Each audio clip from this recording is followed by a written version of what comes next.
A paz do Senhor, amados, um bom dia a todos. Eu espero que esteja tudo bem com você, com a sua casa e com a sua família. Pegue a sua xícara de café e a sua Bíblia, porque você está no Café com a Palavra.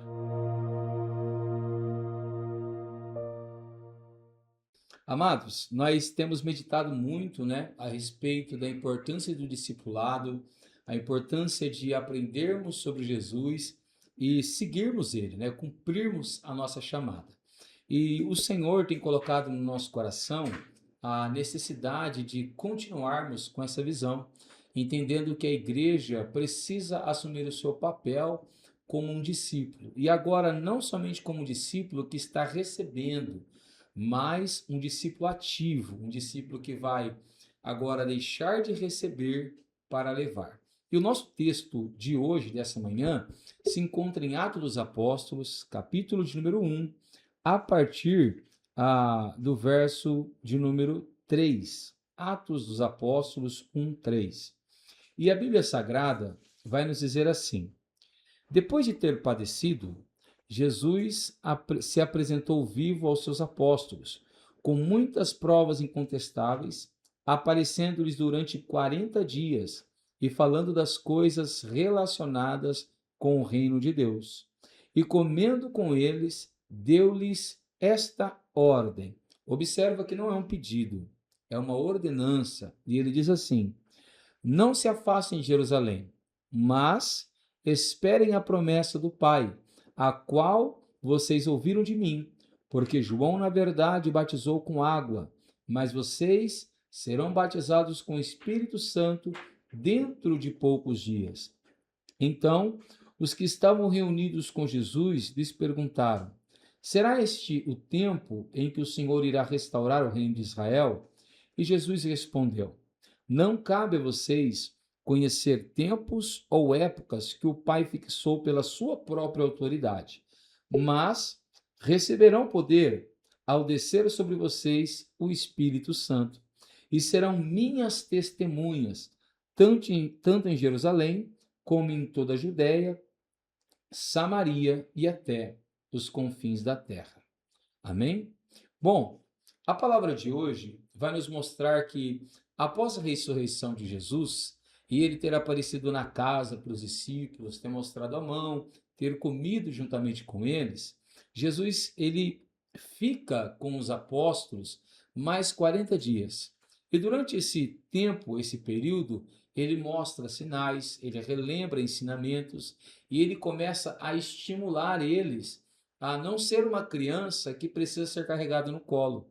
Ele começa a estimular os discípulos a não ser uma criança dependente do carrinho de bebê, mas a ser uma criança que precisa começar a andar, uma criança que precisa começar a dar os seus primeiros passos. E a primeira coisa que Jesus falou para eles é para eles não se apartarem de Jerusalém. É importante nós pensarmos e entendermos que Jerusalém era o centro cristão daquela época, porque o cristianismo ainda iria realmente ganhar forma e começar a ser perseguido. Então os cristãos daquela época, daquele tempo, estavam reunidos ali. Era recente a morte de Jesus e todos os demais acontecimentos. O que nos arremete a entendermos que alguém que está sendo disciplinado e discipulado, ele necessita estar em uma igreja, ele necessita estar em comunhão. Pastor, eu não posso servir a Deus mesmo sem ir à igreja? Olha, meu amado, biblicamente, não.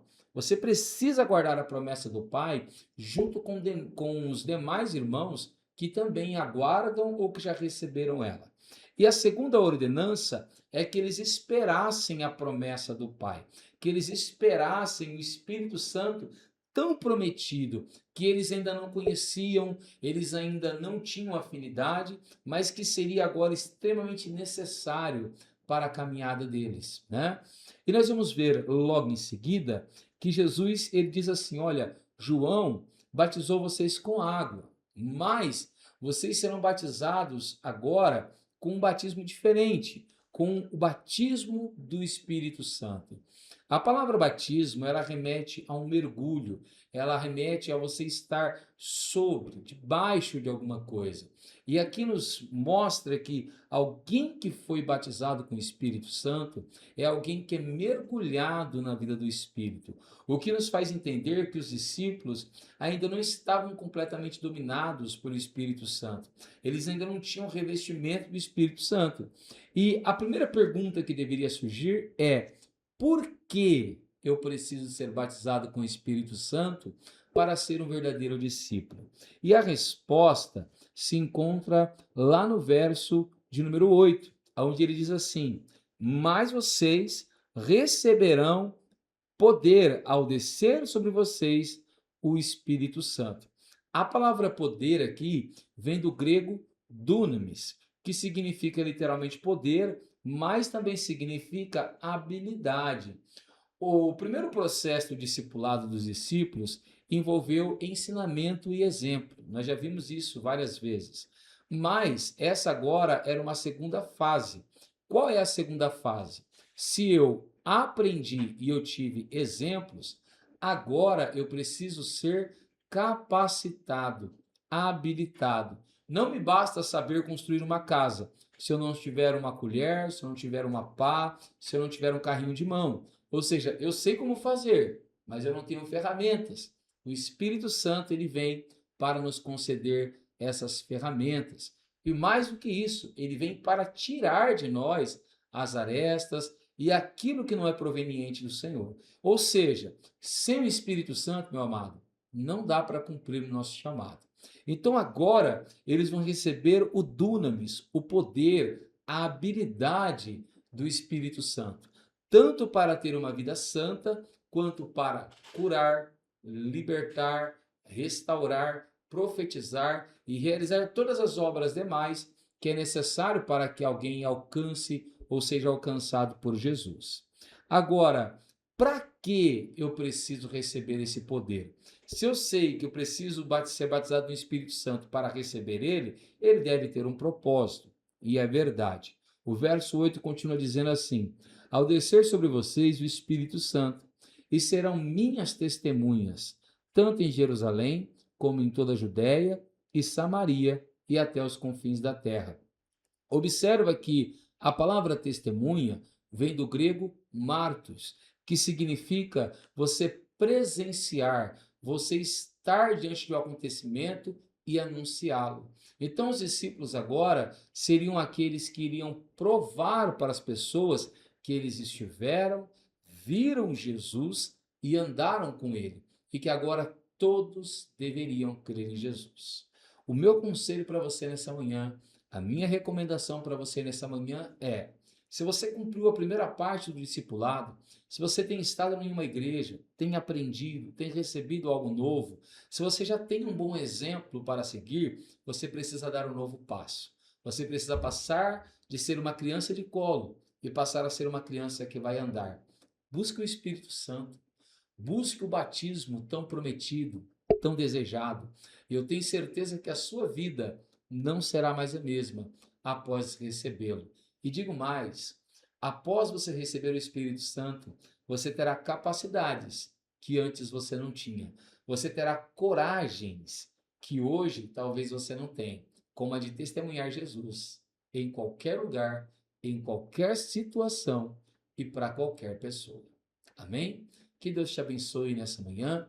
Eu quero te convidar a fechar os seus olhos, a abrir o seu coração e a orar o Senhor juntamente comigo.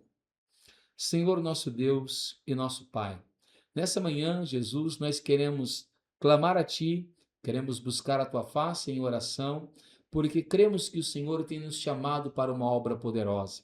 Acreditamos que o Senhor tem lançado sobre o nosso coração uma grandiosa semente, que é aquela que nos faz entender a responsabilidade de evangelizarmos um mundo tão pecador, um mundo tão perverso e um mundo tão mau. Quantas pessoas, Jesus, que precisam ser transformadas, que precisam receber uma nova vida. Quantas pessoas que ainda estão escravizadas por uma enfermidade, por uma possessão demoníaca, ou quantas pessoas que ainda são escravas do pecado ou de um vício. E o Senhor quer nos usar, ó Pai, para alcançar essas vidas, para alcançar essas pessoas. Senhor, seja no nosso ambiente particular, num quarto de oração, seja num culto ou numa reunião na igreja, batiza-nos, ó Deus, com teu Espírito, batiza aqueles que ainda não foram batizados, enche a tua igreja com essa promessa tão desejada, com essa promessa tão gloriosa, sem a qual nós não conseguiremos realizar a sua obra. É crendo, Jesus, que nós te pedimos, é crendo que nós te agradecemos e que nós te glorificamos. Amém, Senhor Jesus. Se você tem gostado desse trabalho, eu te peço, deixe o like no vídeo, compartilhe com alguém para que essa pessoa também seja abençoada e deixe aí nos comentários uma mensagem para alguém que possa ler aí os comentários e ser também abençoado. Fique com Deus, tenha um ótimo dia e que Ele te abençoe.